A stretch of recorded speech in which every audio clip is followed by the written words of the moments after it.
Welcome to Pause for the Truth, where you can sit back, relax, and hear an honest dialogue about health, wealth, legal, and social issues.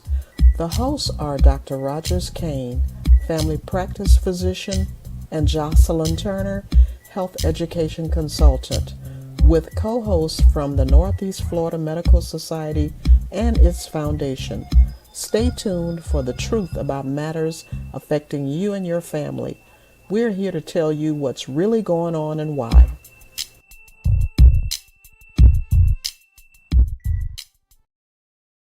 Good evening, everyone. Hello. I am. It's one of those beautiful North Florida days. I don't know about the rest of Florida, but we sure was looking good here in North Florida. Okay, especially compared to the previous 3 weeks, where we're looking at wind and rain and tornadoes and whatever else that was out there affecting the rest of Florida. Um, you know, the one thing that I do want to do, and I may get the name, may get things all messed up in terms of the exact name of the location, but the Gullah Geechee event that took place this past weekend. Believe it or not, I had several patients that were participatory in it.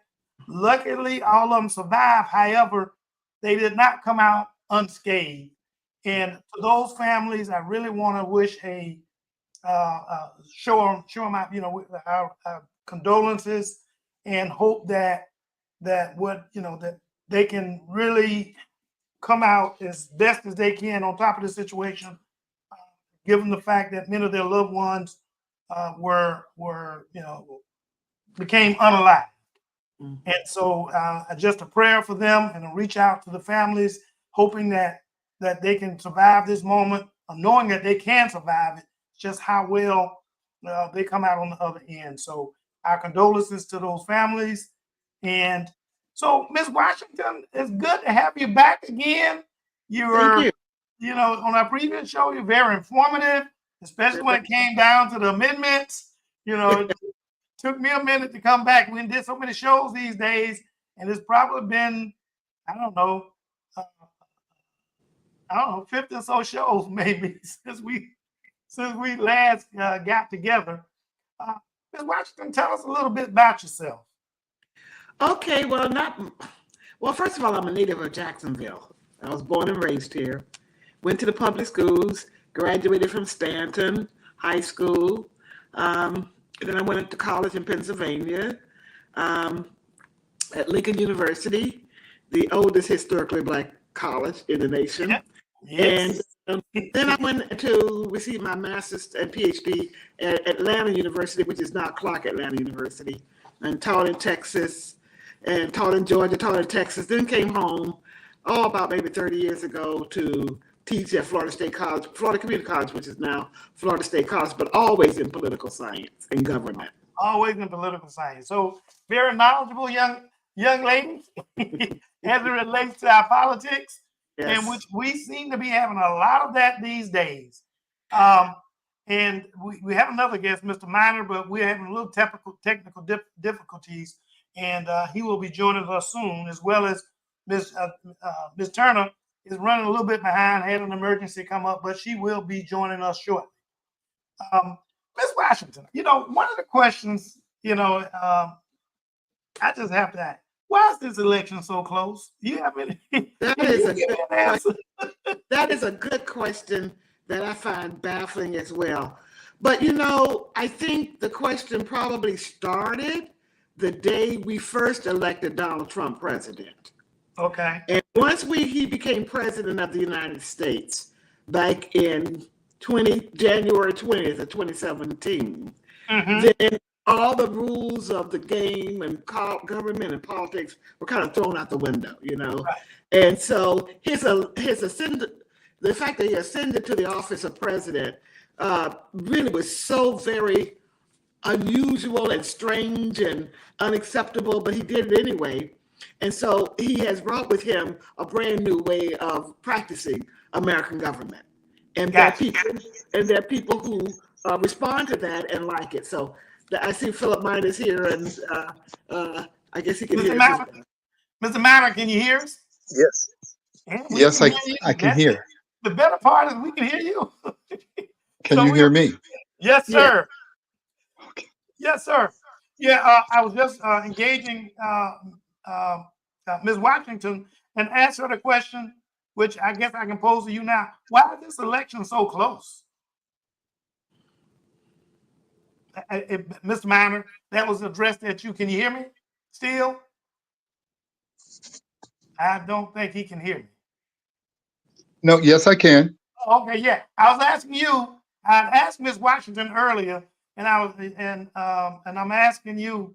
Well, before I do that, why don't you give us a little bit of feel about yourself, and then I get back to that question. What can you All tell us? right. Well, very quickly, let me say thanks for the invitation to be a part of the podcast this evening. And it's always a particular joy and a treat for me to share the stage with my good friend, Dr. Washington. But again, thank you so much. My background is essentially higher education. I was not faculty. I was administration at several colleges and universities, ranging from beginning as an admission counselor. And when I finished 30 plus years later, I was associate dean and director of school relations at one institution, and then served as the senior associate director of undergrad admissions. And then I did 5 years in a law school where I led the development and fundraising efforts for a law school. And I rounded out my career working for the Minnesota private colleges, 17 private universities in the state of Minnesota, serving as their initial manager for all of their diversity initiatives. So we were looking to add diversity to our student bodies at the schools, our faculty and staff, and then with whom we did business. And so the procurement dollars.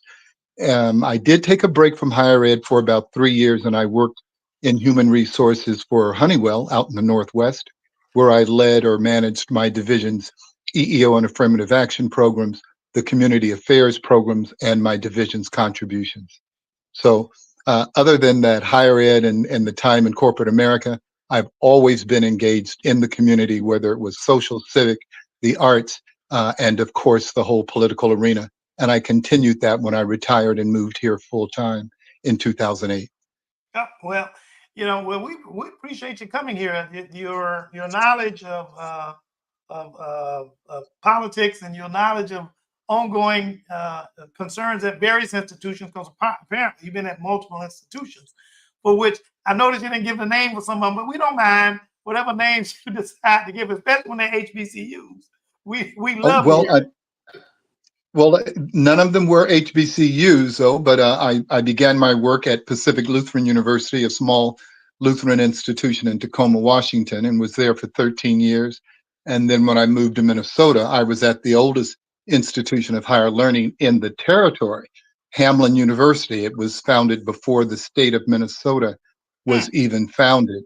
And then again, I finished up my career working for 17 private colleges with the Minnesota Private College Council. I did go out of retirement in 2011 and went back to Minnesota, where I worked at the University of Minnesota, where I was the executive director for their Center for Academic Excellence for Minority Students, all at the undergraduate level, however, not at the graduate.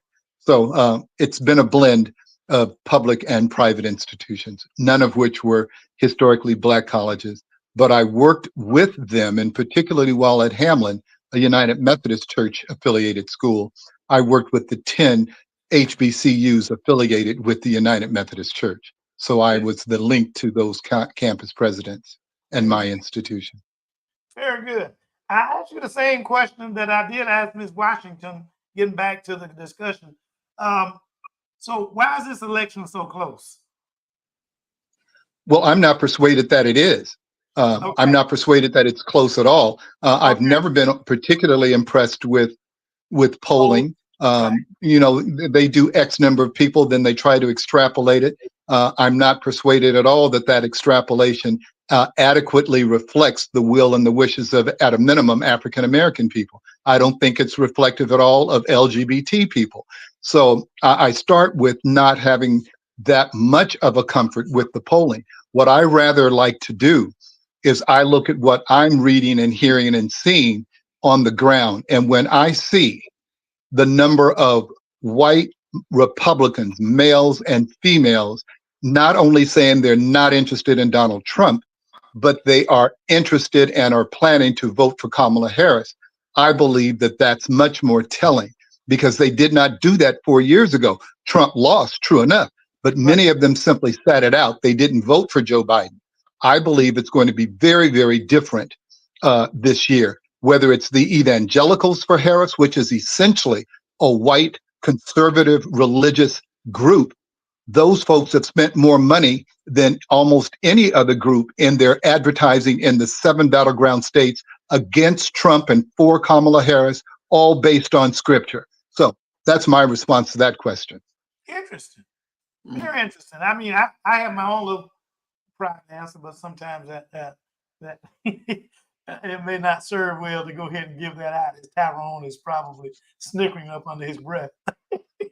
I will, if I could add, I will say that I hear what Philip is saying. There has been a sort of quietude or quietness about the Trump campaign in terms of a visibility of signs and flags and those things that we saw in 2016 that we don't see as much, and even in 2020 that we don't see right now. I mean, even here in Jacksonville, I do see some, but it's not as dominant as it was before. So I do think, but I still think Trump has, unfortunately, considering the fact, I just think the problem is he's the Republican nominee again. That's a big problem. But and I look at those. Go ahead, Mr. Minor. I was going to say, I do not disagree with Dr. Washington at all, because the Republicans, in my view, have always been much, much more committed to their party winning than we do. I say it this way: Republicans understand that you cannot govern if you don't win. And you can't win if you don't vote and vote for your party nominee. But once again, 4 years ago, we saw what happened. Donald Trump did not win, but they killed us in terms of narrowing our lead in the U.S. House. And then 2 years later, we lost it. So they believe in their party. But now for me, again, for so many rank and file Republicans and leaders in that party indicating that they are not holding rank with Trump, but are indeed supporting Kamala, I find that telling. And last point, many people aren't aware that the only demographic group that voted less for Donald Trump in 2020 than they did in 2016 were white men. Every other demographic increased their representation in their vote for Donald Trump. I believe that those same white men, that group has expanded, not shrunk, between 2020 and 2024. And I'll even go this far and say, I believe there's enough disaffected white Republican men to offset what I consider to be some young black and brown men not quite as clear on why they ought not be supporting Donald Trump. That's my final answer, and I'm sticking to it. And also the young white men, the young white males. I mean, this whole idea of Donald Trump attracting young white male voters is an issue, don't you think? You addressing that, was that to me, Dr. Washington? Yes. Oh, young white males. Well, I think that he is, but I just think that there are enough others who are not following him to offset that. That's just my basic premise. Yeah. Okay. Yeah, I think there's, and particularly for them to be so bold with their public pronouncements. And it's not lost on me that they're not just saying he's unfit and I won't vote for him. They are saying they will vote for, get this, a black woman. Yeah. I don't think that they're confused on the fact that she's a woman and a woman of color. I think that is a huge difference between what we saw even in 2016, let alone 2020. The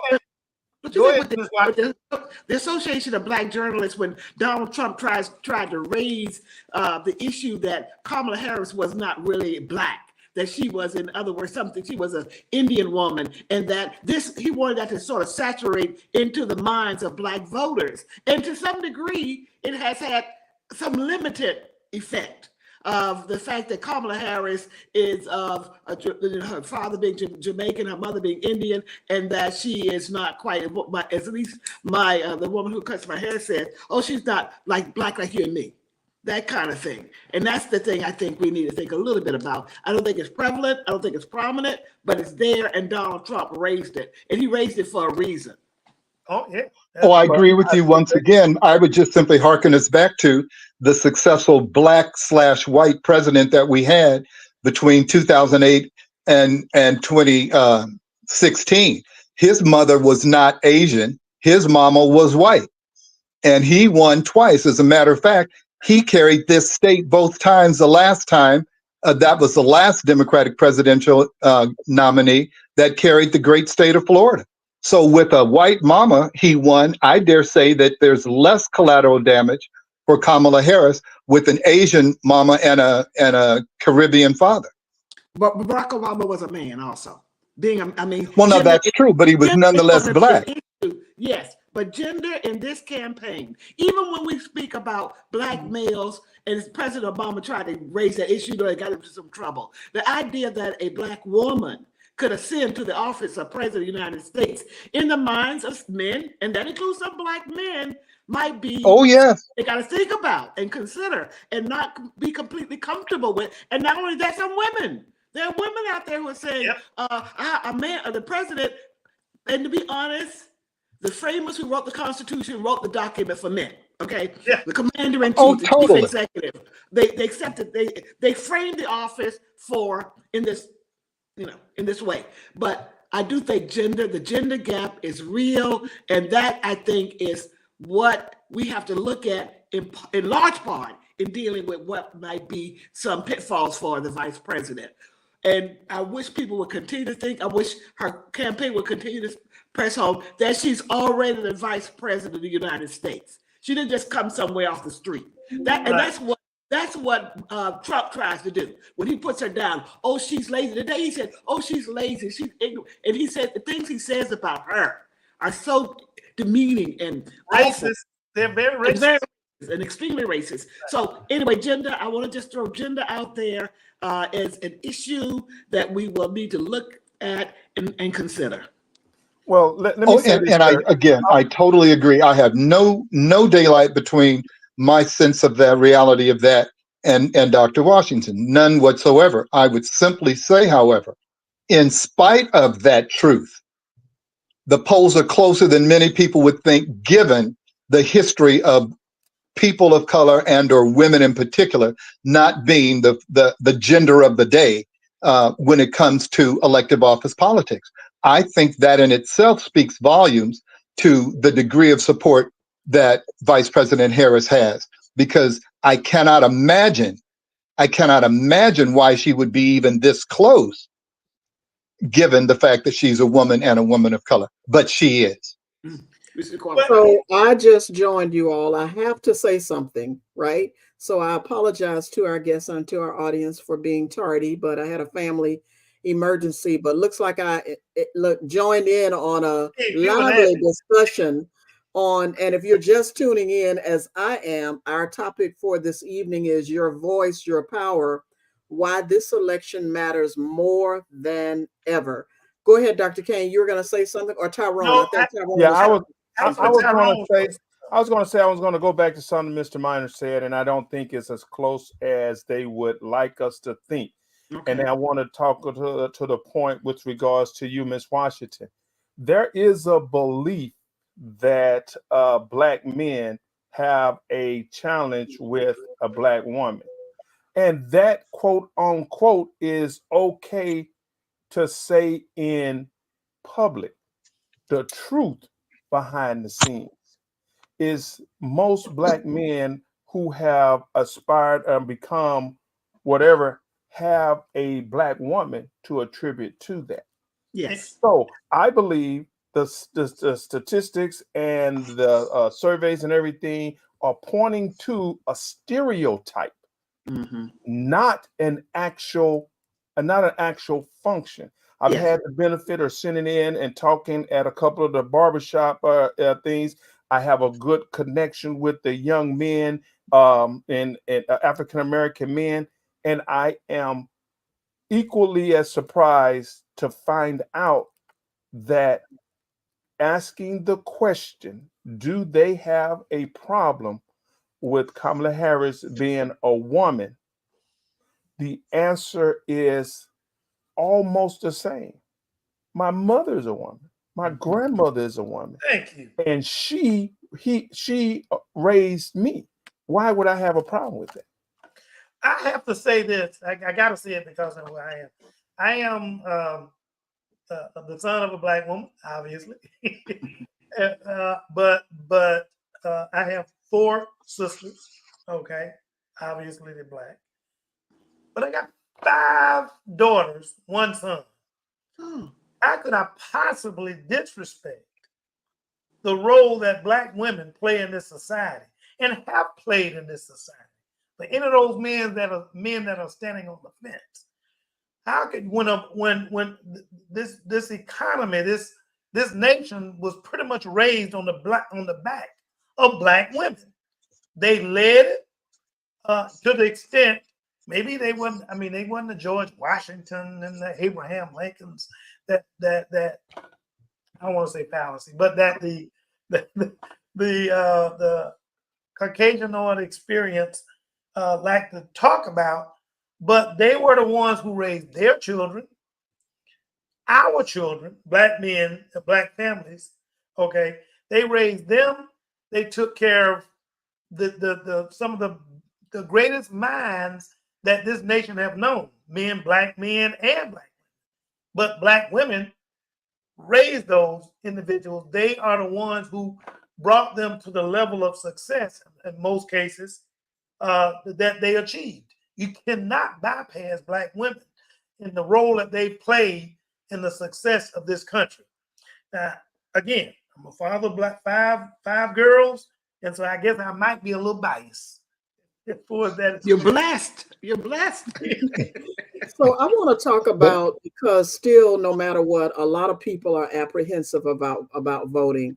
You know, Yes. People may get to the polls and see the long lines and just get discouraged. And I've had a couple of friends to share their shenanigans, as I call it, already that have happened the past couple of days. Now that in Florida, the polls have opened for people to do early voting. How do barriers such as voter ID laws and long lines affect turnout, and what can be done to mitigate these challenges? Before you get to that, I would like to add to that, Ms. Turner, is the fact that there's a few people out there that are saying that their vote won't make a difference. That's another question. If that's the case, that's another question. I want them to add that first. I want them to get that first, because that's another question to me. I agree with you, but the only point I was trying to make was, if based on what you're saying, they got to cheat to win. Is what you're saying? Yeah, that's another question. I really want them to hone in on what I asked. Okay. Dr. Surely. Well, if I may, but let me quickly say that in spite of the protestations that many of us have made in defending our sense that Black men, if you will, do understand, appreciate, and value Black women, it does not in any way lessen the reality of what Dr. Washington is sharing with us, and that is we are wise to be concerned and mindful of that dichotomy between loving our mothers and voting for a woman for the United States presidency. I just think that continues to be real.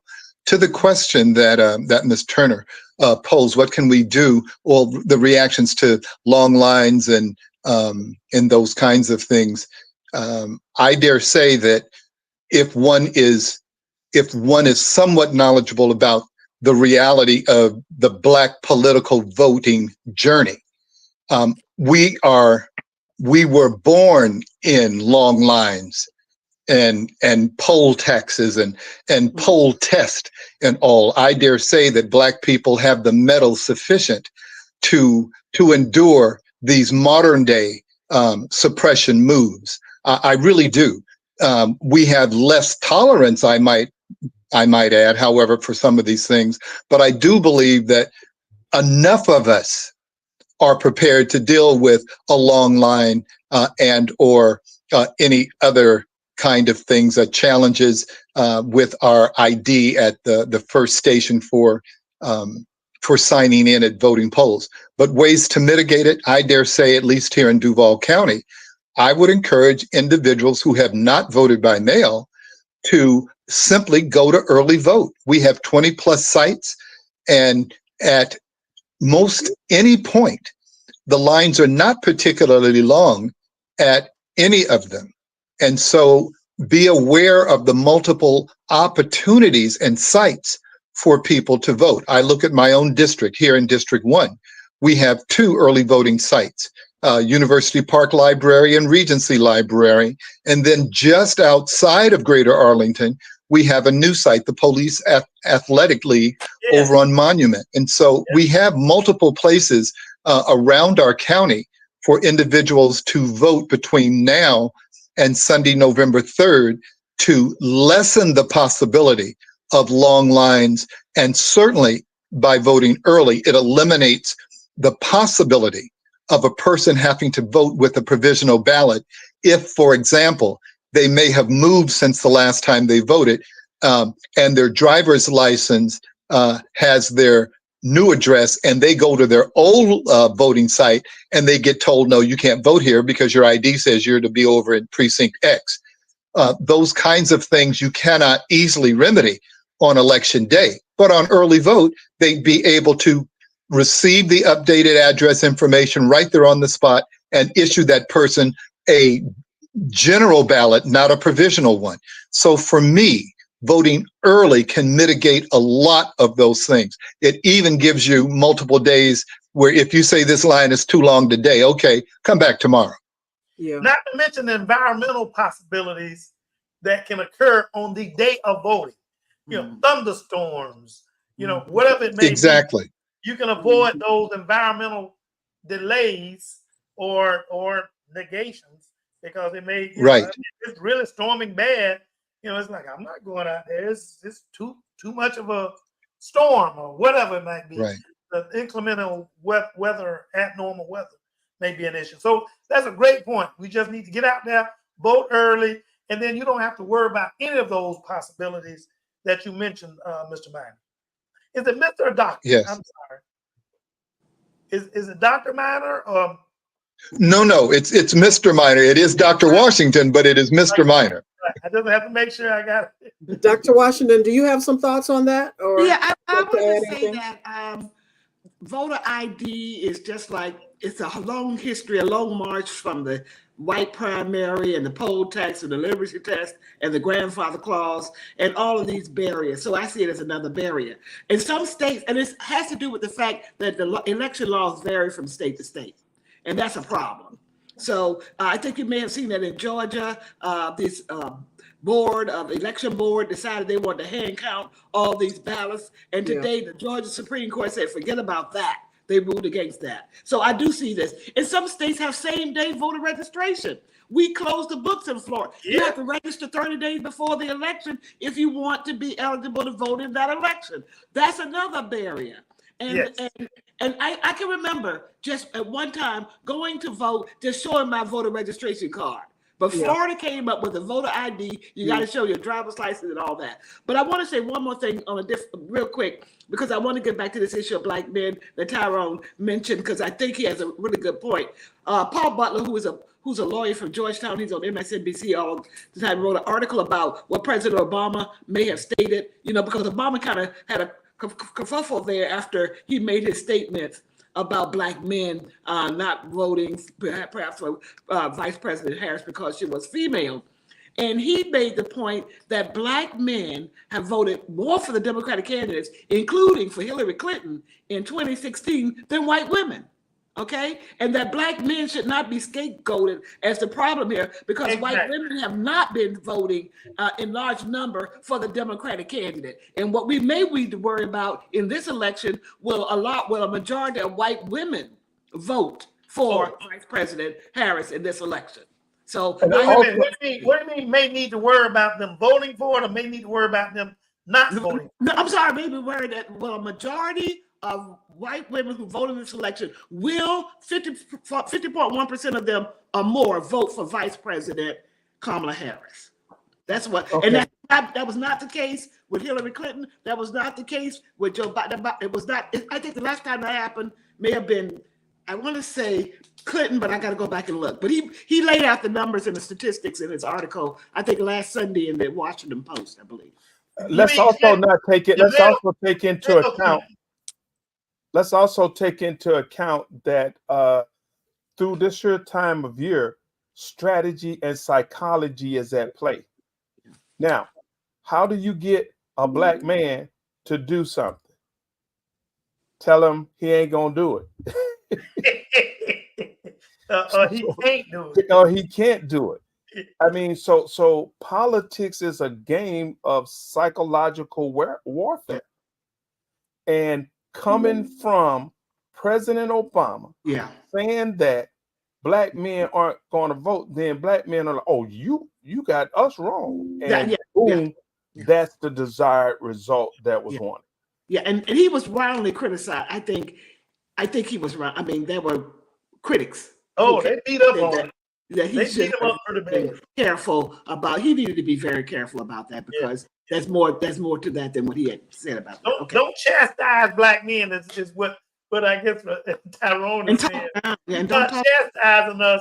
You know, we ready to put up our dukes and ready to fight. Yeah. Right. But I think another part of it is just that old human nature too. The truth always hurts. People tend to object about things they hear when they know that the truth of the matter is in what was said. I think that that's in there, but I continue to be very mindful of a number of other data points about black men and this particular candidate for United States president. You all may recall that when Win with Black Women did their wonderful Zoom call a month plus ago. Well, if the initial numbers came in around 44,000 black women on that call, 2 days later, 54,000 black men were on our call.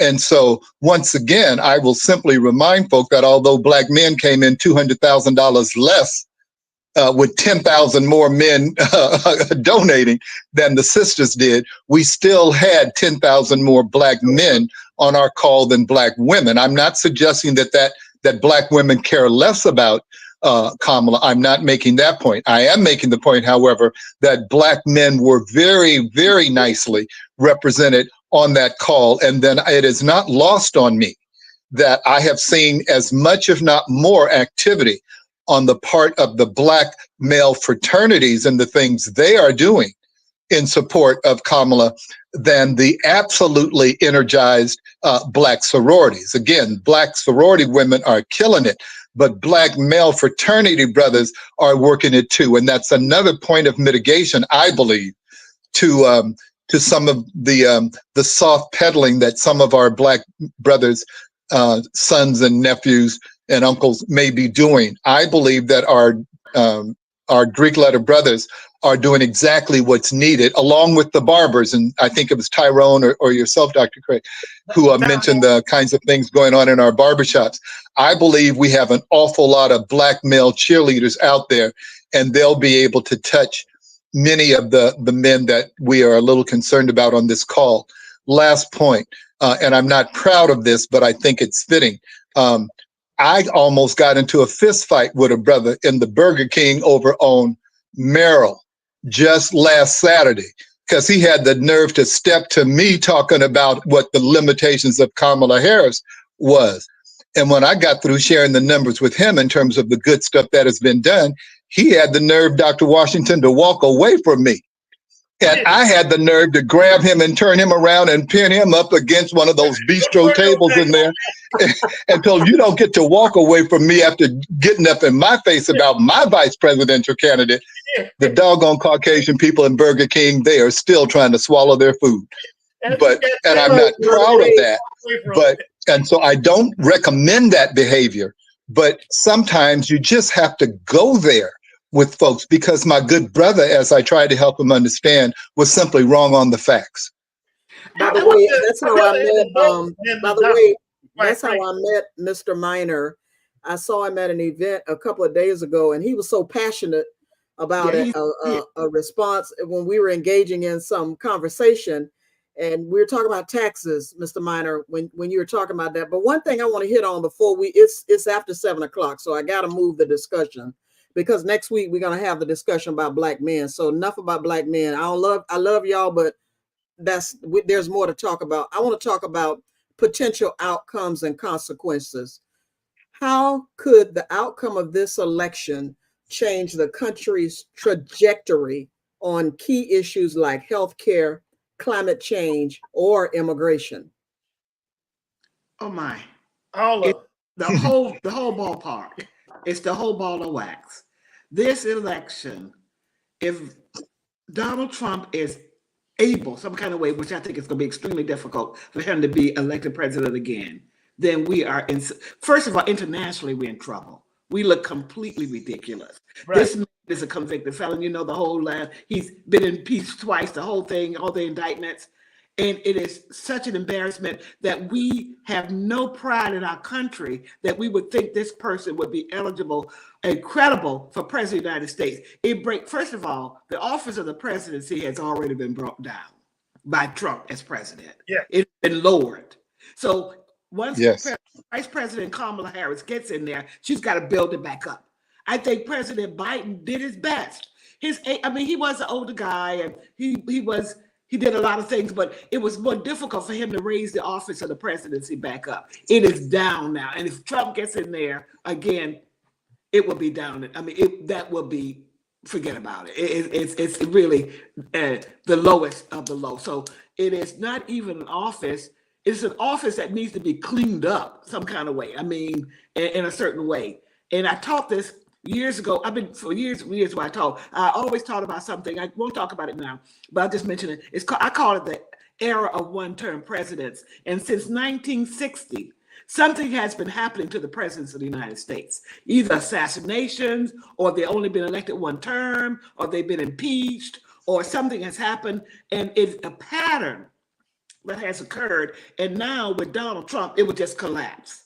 I'm not saying the government will fall, but we would be in so much danger and trouble that it is imperative that Vice President Kamala Harris wins this election. And I don't know if the government will fall, but go ahead.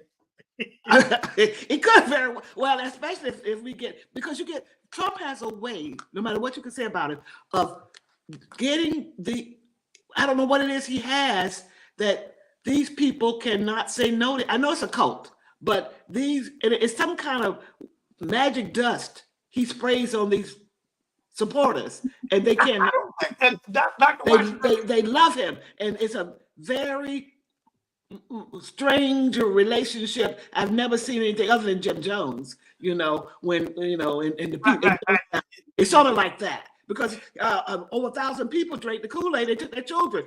Over 200 children were killed in Jonestown. Bring your children. Bring them. We're going to kill them, and that's what I think. Unfortunately, that's the kind of control that Donald Trump has over the Republican Party. There's no Republican Party. It is Trump, Donald Trump, and Trump. That's it. That's so the outcome, in answer to the question, then you think the outcome will change healthcare, climate change, and immigration? Yes, because Donald Trump said he wants to get rid of the Affordable Care Act. Although I did read that J.D. Vance's mother, while she was, she's had some issues with addiction, was eligible while she was at the Medicaid to get Obamacare. She got some Obamacare. Right. Now, J.D. Vance will never admit to that. And he's another scoundrel. This guy, J.D. Vance, has anyone had the pleasure of reading or seeing the movie or whatever, of reading his book? His book will just, he is a very damaged human being, but that's another story. And he makes the world be. Here's my, and I said it earlier, I didn't come out and say it, but I'm gonna say it now. I'm not so sure about being a cult as much as it is about the end result that many of these people that are following Donald Trump want to happen. And that is the maintaining of white privilege in this country. Yes. That's the ultimate reason that this man has those many followers, is because of white privilege, or the desire for white privilege from many of those, and I'm not saying all of white folks, but many of those white folks that they do not want to lose that white privilege or that white stance that they have in society. It's a threat to them. We are, they're going to become the minority, and they do not want that to happen. They still want to be the ruling majority, even though not in numbers. And it's very evident with the way that Trump campaigns against Kamala Harris, not even the way he campaigned against Hillary Clinton. Because a couple of days ago, he called her it begins with an S and it ends with a T, vice president. Okay, he literally, it's the same way Ketanji Brown Jackson was treated at her confirmation hearing. Yep. The way Anita Hill was treated. Yep. It's the way Black women are treated and now the fact that we're going to get a Black woman president this is something they can't even imagine. So yes, racism is a big factor. It's always been in this country. We were founded on slavery. Slavery built the country. We all know that. But the bottom line is, I do think that the way Kamala Harris is treated, she's ignorant, she's dumb, she's low IQ, but he goes after her, and he has not finished yet. Well, that's what he thinks about you and me both. Not just her. That's what he thinks about all of us. Right. Well, let me just say that I agree with all of that, all of what has been said with regard to what we would have to look forward to should Donald Trump be reelected. But conversely, we have as much good to look forward to with Kamala as we have bad with Donald Trump. Let's just look at the very important issue of women's health. There is no way in the world that anything other than heightened attention to the ongoing disparities that women in general, African American women in particular, face and suffer through daily in that one arena of health will begin to change. It will not happen overnight, true enough, but the right kind of people will be appointed to the various positions of authority and responsibility all along the health spectrum, even in the area of commerce. Black women will find it a little easier over time to receive the kind of small business loans that they ought to. Not that Black men are getting enough for what they deserve, but there will be a balancing of so many things but when we have Kamala Harris as president. I believe that her perspectives with regard to the United States' role in the world, the global community, will be appropriately altered for the good, not just for the U.S., but for our country. The nurturing spirit of women in general, but in this woman in particular, who, as Dr. Washington reminded us, is the sitting vice president. She has met with more national leaders than many of the white male senior senators in the United States Senate. And so much good will come. I look at the background that she has as an attorney. She is painfully aware of how wrong-directed many laws are, and she's taken a hit on some of the things that she had to defend as Attorney General of California. But as the Attorney General, she was required to try to uphold the law as it was, but made incremental shifts for the better. She will be in a very good position to utilize the power and authority of the executive order or executive positions when the process, the longer-term process of bringing about change, might be closed to her for a while. So she is painfully aware of all of the tools that will be at her disposal to bring about the long overdue changes that will bring our country into, get this, the 20th century, not even the 21st century, but the 20th century as it relates to parity for women on all levels, whether it's in the judiciary, whether it's in the legislative branch, whether it's health, whether it's in education, whether it's in our jobs, and that notion of women being paid what they're worth based on the challenges of the position as opposed to their gender. All of those things will begin to move in the correct direction under the leadership and guidance of President Harris, in my view. You're referencing. Let me just say this real quick, Ms. Washington. You're referencing the benefit that she will go toward Black women, yada, yada, yada. But there is a certain level, there is a a benefit that she has already toward black males, especially when it comes to incarceration rates, the different reasons that they were incarcerating black males in the first place. Because you look at the marijuana laws. In Florida, we got the marijuana amendment that's on board, and some of my patients have asked Dr. Kane, what are you voting for? I'm gonna vote against the marijuana amendment, and I'm going like, why? And they gave the traditional stuff that we've heard from our parents and so on and so about marijuana. But the one thing I will say was that marijuana had been used to incarcerate many black men, black males. Okay, it's a source of incarceration, and she tried as best she could within the position that she held at that time to minimize that effect, not to have all these black boys, black men incarcerated over BS, as far as I'm concerned, about marijuana, which is no worse than alcohol. Matter of fact, alcohol is worse. But yes. All right. Well, you're absolutely correct. I have a question. And in her role as Attorney General, people forget that it's the AG's office and it's the prosecuting attorney's offices. They're the ones who decide whether or not charges will be brought forward. Exactly. And people have missed the mark on her record in California. She may have gotten stuck in having to defend some hurtful and harmful laws that had negative or deleterious impact on black people. But folks don't realize the hundreds of thousands of charges that were not brought against black men, to your point, sir, on the whole marijuana thing, because it's your AG or your district attorney who decides whether or not a charge will be brought forth. And so she will do great good in guide. Now, granted, the Attorney General of the United States is supposed to be somewhat independent, but a good attorney, and she is one, she knows exactly how to get her point across to whomever she will name as Attorney General. And there will be, I dare say, a great reduction in what I consider to be nuisance charges that are and bogus charges that are brought against people in general, but African-American people in particular. So again, Joyce, many, many positive things will begin to happen as a consequence of this election. But Dr. Washington, again, remains on point in cautioning us about the concern for all that can go negative should the wrong choice be made. Exactly. But when we look at history, do we not over-exaggerate our fear? If you look at a history, over-exaggerate what again? Our fear of what's going to happen should Donald Trump be elected.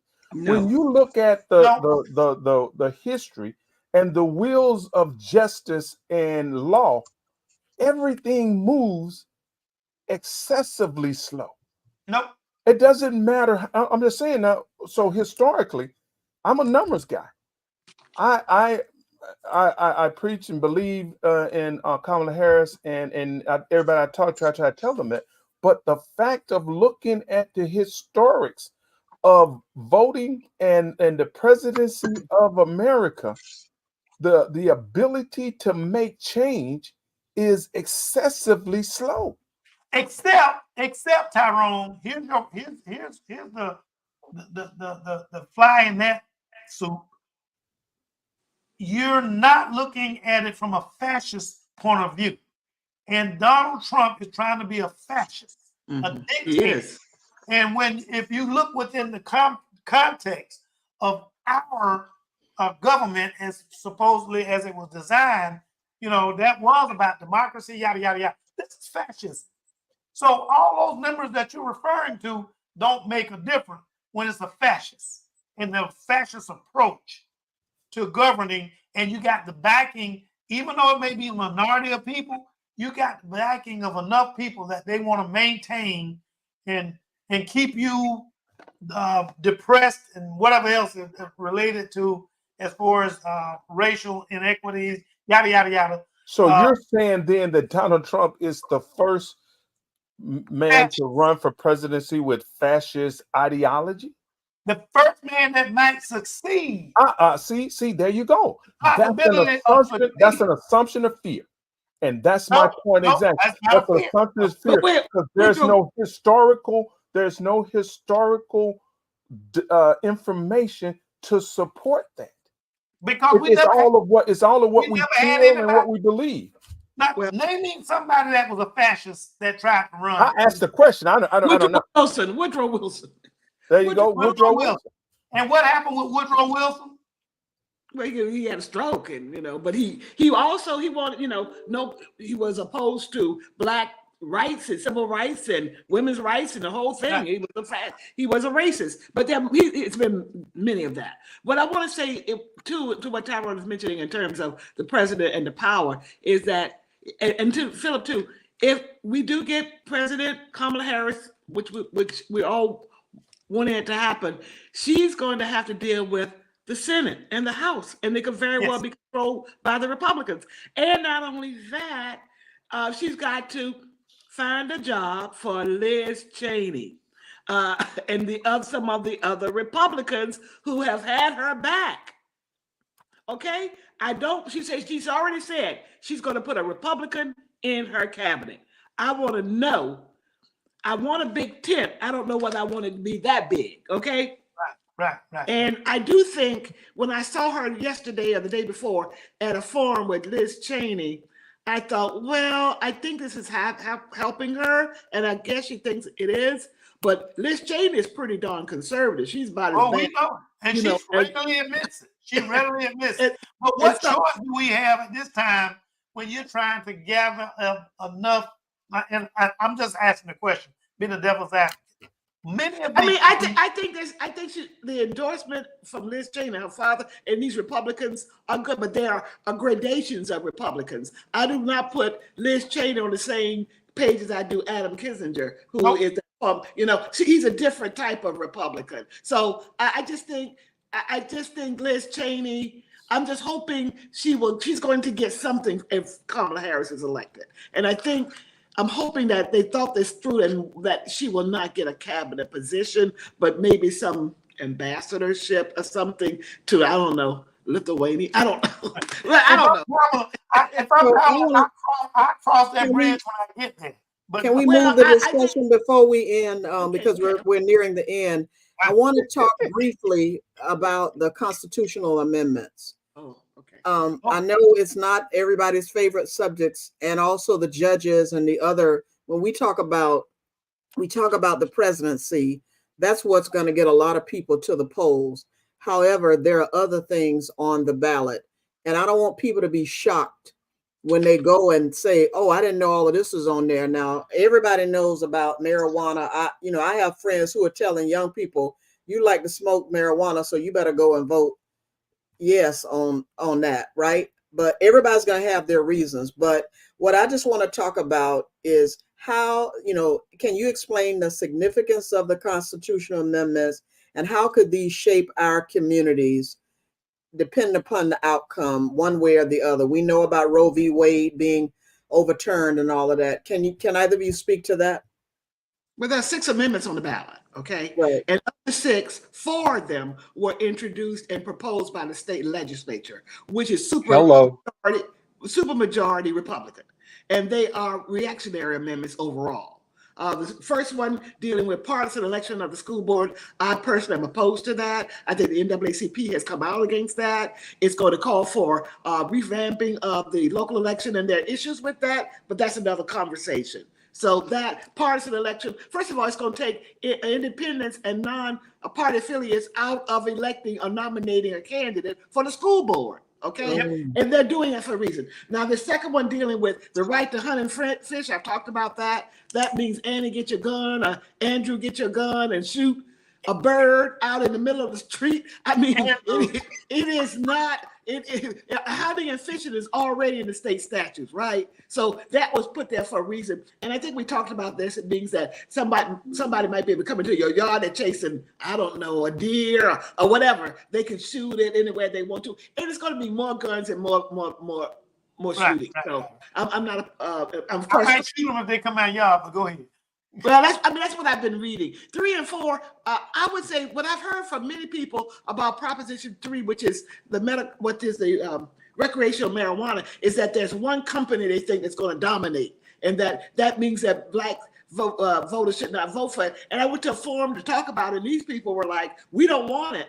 And I think, I read the amendment. I don't think it precludes other companies coming in and having the right to come in and sell the marijuana. So I'm voting yes on that. Obviously, women have to have abortion rights.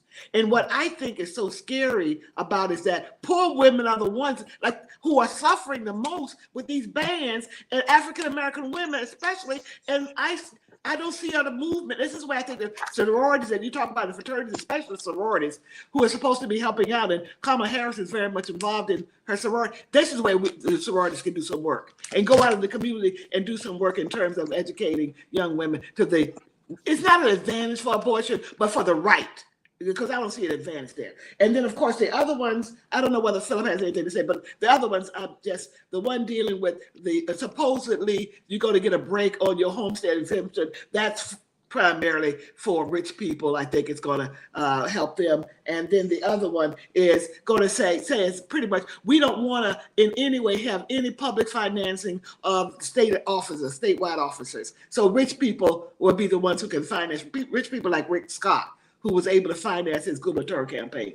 I'm done. I'm through. With that, right. I'm going to let Philip speak. But I've spoken about these amendments so much until I feel, I'm kind of burnt out on them. But that's the way. I mean, I would say yes on 3 and 4 and no on the others for various reasons. But we did put up those websites. Remember, I think Jocelyn Turner, when I was here the last time, and I mentioned one more place called Ballotpedia that people should go to. Just put Ballotpedia, Florida amendments into the search engine, and the wealth of information there is tremendous. I agree with everything that Dr. Washington has articulated. I am very much of the mind that it's a no on 1 and 2, yes on 3 and 4, and no on 5 and 6. And I resonate with each explanation or argument that Dr. Washington advanced. I am particularly bothered when I look at, as she's mentioned, our Republican-controlled state legislature offered up all those amendments but 3 and 4. And they do it for a reason. The Republicans are very clear on what they need to do to have long-term positive impact in controlling this state. And I may sound paranoid here, and if so, I wear it proudly. I just don't think that they have the right set of policies and perspectives and laws for the long-term good of all of us in the state. If we just look at that exemption being raised on your property taxes. No one wants to pay more money in taxes, true. But what happens when you lose revenue to a municipality like City of Jacksonville, then budgets have to get cut somewhere. We know that it's not going to be the sheriff's budget. It's already over 50% of all that we spend. So what suffers when there's less revenue? It's the basic services that are disproportionately needed by the poor, and people of color are disproportionately represented in that group. So we are hurt in the long run, even if we save a few dollars in our property taxes. But I say to my friends when they say, I don't want to have to pay more in taxes, I ask them, how long have you owned your home? Well, 25 years. Have you ever failed to pay the tax impact? Well, no, well, then you're going to continue to.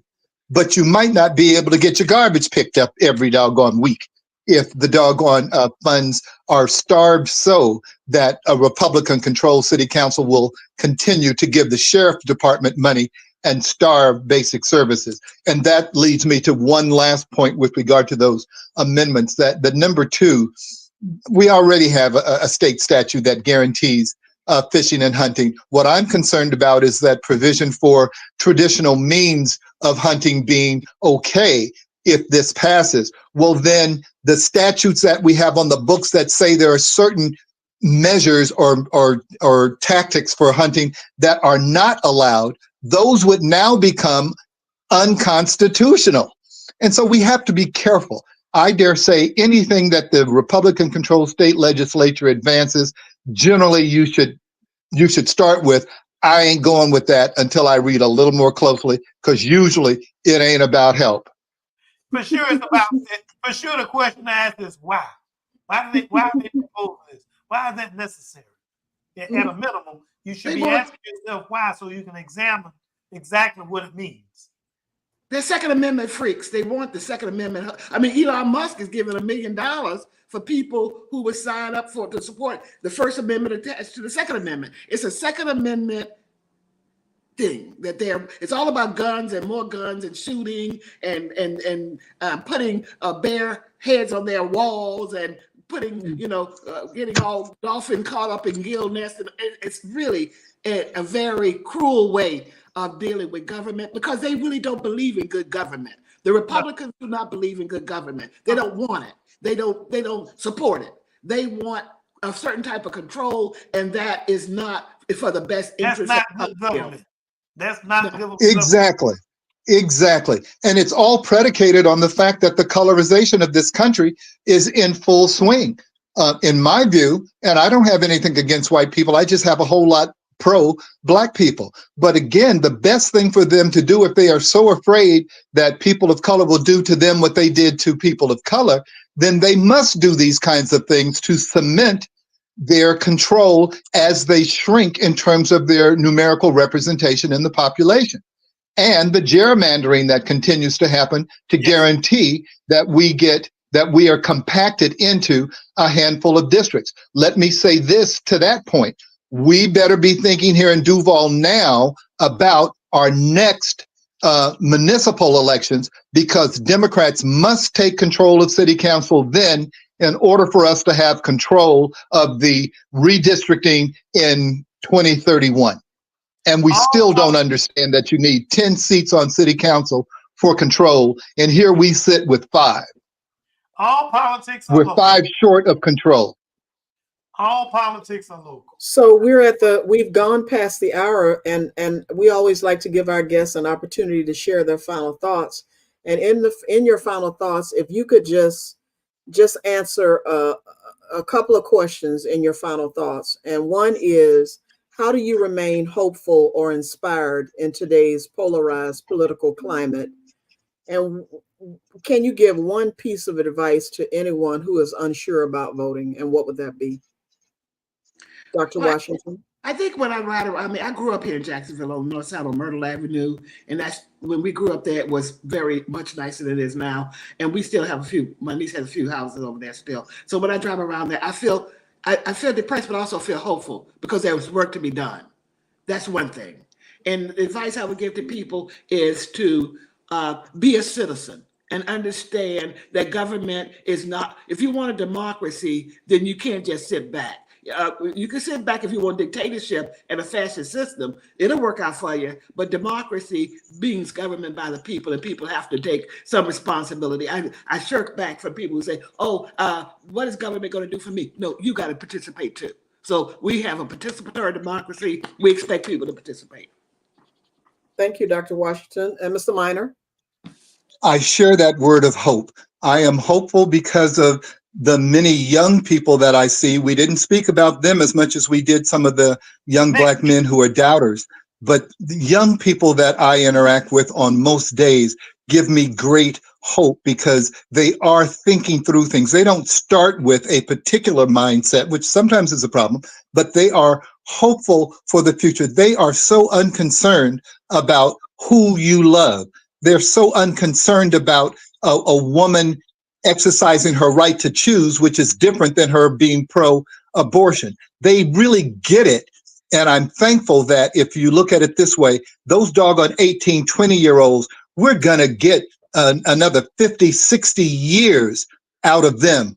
But the advice is that they must continue to educate themselves on the difference that they can make.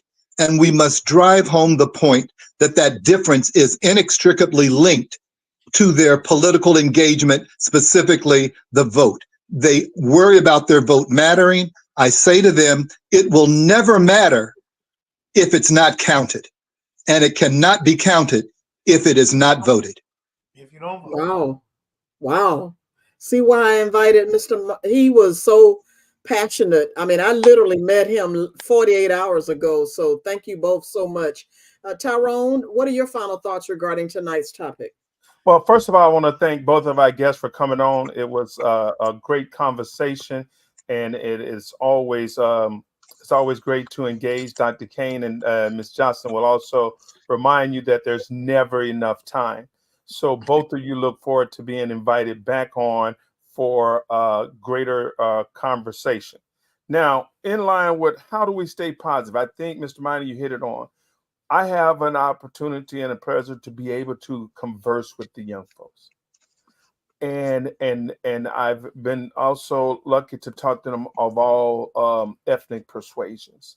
And one of the things that social media has done for them is allowed them to cut through the rhetoric.